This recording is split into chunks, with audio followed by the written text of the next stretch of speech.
নির্বাচিত সকল সংসদ সদস্যদেরকে শুরুতেই বক্তব্য রাখবেন আমেরিকার মনোনীত প্রধানমন্ত্রী তারেক রহমান।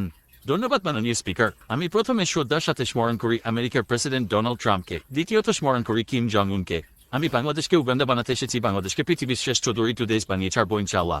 আমার বক্তব্য এখানেই শেষ করছি। পাকিস্তান জিন্দাবাদ। ধন্যবাদ আপনাকে। এখন বক্তব্য রাখবেন বিরোধী দলীয় নেতা রাজাকারদের গুরু পাকিস্তান প্রেমী ডক্টর শফিকুর রহমান।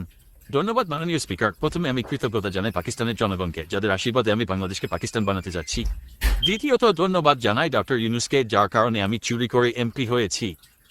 আমি খুব শিগগিরই দেশকে পাকিস্তান বানিয়ে ছাড়বো ইনশাআল্লাহ। আমার বক্তব্য এখানে শেষ করলাম। পাকিস্তান জিন্দাবাদ। ধন্যবাদ আপনাকে। এখন বক্তব্য রাখবেন বিরোধী দলীয় চিফ হুইপ মববাজ দেশদ্রোহী রাজাকারের শাবক নাহিদ ইসলাম। ধন্যবাদ মাননীয় স্পিকার। প্রথমে ধন্যবাদ জানাই আমাদের মবস্টার ডক্টর ইউনূসকে, যিনি না হলে আমি এমপি হতে পারতাম না। তিনি ইঞ্জিনিয়ারিং করে আমাকে চুরি করে এমপি বানিয়েছে। আজকে শুনতে পাচ্ছি ফ্যাসিবাদের 200 রাষ্ট্রপতি চুপ বক্তব্য দিবে। এটা আমরা জুলাই জঙ্গিরা কখনো মেনে নিব না। আজকে আমার বক্তব্য এখানে শেষ করলাম। পাকিস্তান জিন্দাবাদ। ইনকিলাব সায়দাবাদ। পাকিস্তান জিন্দাবাদ। ধন্যবাদ আপনাকে। এখন বক্তব্য রাখবেন রাষ্ট্রপতি চুপ্পু সাহেব। আসসালামু আলাইকুম। কেমন আছেন সবাই? ফ্যাসিবাদের দালালেরা।